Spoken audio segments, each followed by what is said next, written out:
No person should be denied the right to vote because of mobility, vision, speech, cognitive, intellectual, or hearing impairments. Accommodating people with disabilities is mostly a matter of clear communication and common sense. Hi, how are you today? Hi, guys. Do you have your identification? Yes. Okay. And Susan, is this all current? Correct. Okay, let's see if we can find you there. I like to go to my voting poll and actually vote there. It gives you some enthusiasm, some part of the community. Actually, I see neighbors that I don't see for months at a time. I also just like the idea that I can push the vote button and know my vote got there. I one time voted absentee, and when you put it in the mail, I like to make sure it really got there. And when I'm at a voting place, I know it did. Have you used this machine before? Yes, I have. Great, great. Let me just tilt the screen for you here. I think all poll workers, to be able to deal with voters with disabilities, need to simply ask, what can I do to assist you? But by all means, don't take it upon themselves to think they know what the person needs. When assisting a voter with a physical disability, never lean on or hang on their mobility device. Always ask before pushing a person's wheelchair, and if having a long conversation, bring yourself down to eye level to allow for better communication.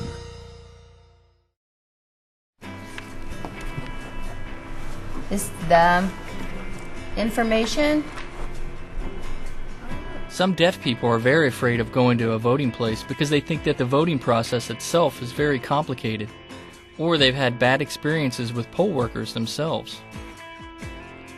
Oftentimes, when I do go to the voting place, the poll worker is always asking for my driver's license, and they tend not to look at me and make eye contact. They tend to look at the paper more often. So I think keeping eye contact with the deaf voter is the most important. So it's very important to make the process as very smooth and comfortable as possible for the deaf or hard of hearing person. I typically let the poll worker know just the kind of gesture to say, I can't hear, and ask for a pen and paper so we can write back and forth. And that's how we kind of start the conversation and the process to let them know. In addition to using a pen and paper, your Board of Election should provide you with the Access to Voting pamphlet. It includes some basic signs that are commonly understood by people who are deaf or hard of hearing. Once the poll book is signed, give the voter clear visual direction to the voting area. Thank you. Please take this to Tracy, and she will help you get it in the booth, all right? I think it's important that we bring in excellent communication skills whenever we're speaking to someone, making sure that we're paying attention as they're speaking. And so whether a voter has a disability or not, I think good communication skills is important as a poll worker. They need to speak slower and clearly, expressively too. At the same time, making that eye contact is very important, and showing what they need to do to get us to the voting machines and where they need us to go. Showing visually is always the best way. Hi, how you doing today? If you'd like to go see Tracy, Tracy will get you to a machine, all right? Thanks. To get the attention of a voter who is deaf, wave your hand or tap her on the shoulder. Don't shout or talk in an exaggerated tone. If the voter has difficulty understanding you, just repeat or rephrase your thought. I voted for the wrong person. I need to change. How do I do it? Deselect the person that you voted for by pressing their name again, and then you can select the person that you meant to vote for. It's very important for people who have disabilities to go and vote, because their voice needs to be heard. Once you've marked your ballot, please insert it in here. You see Tracy, Nancy, your and she'll direct you identification, to a please. booth. Thank you. You're welcome. Is all this current information? Yeah, it is. Okay, let me check it. There you are. Could I have you sign right here, please? When working with a voter with a cognitive disability, treat him as an adult. As with all other voters with disabilities, if you offer assistance, wait until the offer is accepted, then listen and wait for instructions. everyone coming into our location deserves the respect and dignity that any human being should receive. And so I think we just ought to be extra sensitive in giving every voter the respect and dignity that they deserve. And here are all your selections, and you can see who you selected in each race. When accommodating a voter with a cognitive disability, poll workers should remember to provide step-by-step instructions, do not patronize the voter, and be patient. You may have to allow this voter a little more time to vote. A voter with a disability is there to vote, and so it's not necessarily appropriate to ask that voter about his or her disability, but we're there to make sure that that voter is able to vote in a private matter and in an independent matter. It's unrealistic that we would know how to assist every voter that is coming into our location. Some disabilities may not be something that we can visually see or be aware of. How you doing today? Fine. Do you have any ID with you? Okay. Oh, great. How are you doing today? Is all this current? Yes. Okay. I have post-traumatic stress disorder. I'm a veteran. And going out into crowded places is very scary for me, and I have anxiety attacks. My experience voting, and my first time voting was last year, actually. And I went in to vote. It was actually very scary for me because there was a large crowd. I was afraid of the unknown. I was afraid of the noise. Some people who are deaf, blind, or visually impaired, or who have traumatic brain injury, seizure disorder, or a range of other disabilities may use a service animal to assist them with daily living. Be sure not to distract a service animal, and do not pet unless given permission to do so. The normal response I get with my service dog out in the public, because I have a hidden disability, is the disbelief that I'm disabled. They don't believe that she's a service dog. They ask me what my disability is, what's wrong with me, why do I have her? And these are questions that you can't ask. In order to assist that voter in a way that they need, the best way to accomplish that is to communicate to them and again, ask them to be specific as to how we can best assist them so that their vote can be independent and private. Come on over this way. I'll get you into a machine.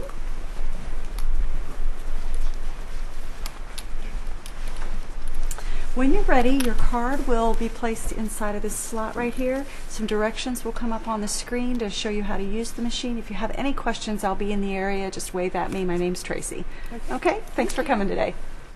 When I'm in the booth and I start panicking or getting anxious, it's really hard for me to concentrate and focus. And so they need to be available and be willing to help me. I would like poll workers to know that I'm just like everybody else. I'm a normal human being with a service dog, and I too have the right to be there, the right to vote. Ma'am, I see that we have currently a line. Would you feel more comfortable having a seat? That would be great. Thank you. Gretchen, could you give Certainly. her a chair for me? Thank you. Thank you. We'll set it right here. Okay. And sir, if you would mark her place in line for us. And ma'am, if you need help getting up, we are here to assist you. My name is Steve. Just simply let me know. Okay, thank you, Steve. All righty. Well, I recently had some back surgery, so temporarily, at least, I have difficulty walking, can't get up steps very easily, need a walker, and frequently need somebody to hang on to. By the time the surgery came, it was already too late to vote absentee. So if I wanted to vote, which I absolutely did, I just had to come. Will you be needing a chair today? Yes, please. Okay, hold on for me for just one moment.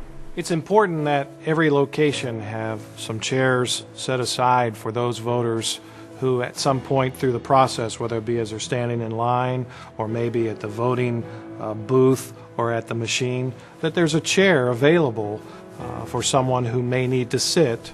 You okay? Thank you. Yes, thank you. Okay, let me tilt this machine up for you. Okay. Be a little better angle. There you go. Thank you. And let me tilt the screen forward for you just a little bit. Oh, that's perfect. Pencil, and Tracy will direct you to the machine. Good morning. How are you today? Hi. Oh, pretty good. Do you have your identification, please? I do. I vote at the polling place generally because of the privacy issue. With the absentee ballot, I'd have to have somebody mark it for me. And with the audio ballot, I can make my own selections.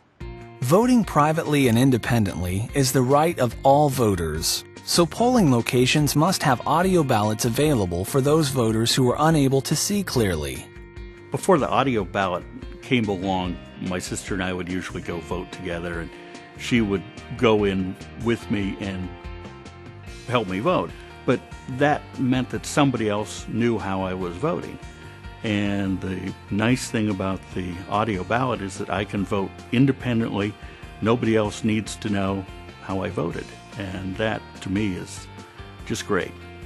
I lost the ability to vote by myself when I developed a major vision problem. For a number of years, my husband went in the polling booth with me. And I always thought, well, this is okay, because I trust him to help me out that way. But then when audio ballots became available, it was like reopening that door to me as a citizen, to give me that private, independent vote, that I could do it all by myself once again. The first time I voted with an audio machine, I felt like I had just grown up. When I walked out of the polling place, I called my daughter. I was walking down the street and I said, "Guess what? I voted all by myself." It was just so wonderful to be able to vote with complete privacy and independence. As you come into contact with a voter who is blind or visually impaired, identify yourself and state that you are a poll worker. As you would with any other person with a disability, offer assistance and wait for instructions. Probably one of the most important things is sighted guide technique. What I would typically do is take the person's elbow in walking, for example, from the registration table over to the voting machine. And by taking the elbow, then I can very easily follow along.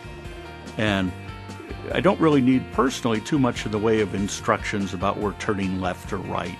But if it seems appropriate, I think generally if you feel you need to offer some explanation of what's going on, then that's fine. It's just as important that all of us have the same accessibility to the democratic process. And I hope that all poll workers will understand how vitally important it is to so many of us who've advocated so long for that right. Well, I think the general message that I hope poll workers will convey and understand is that people who are blind or visually impaired are really just like anybody else. Some people may need more help than others, and I feel very comfortable if I need help, I will certainly say so. But if somebody is looking uncomfortable or is looking confused or lost, just ask, how can I help you? Everything that the poll workers can do and the Board of Elections can do to make the voting as easy as possible is well worth doing.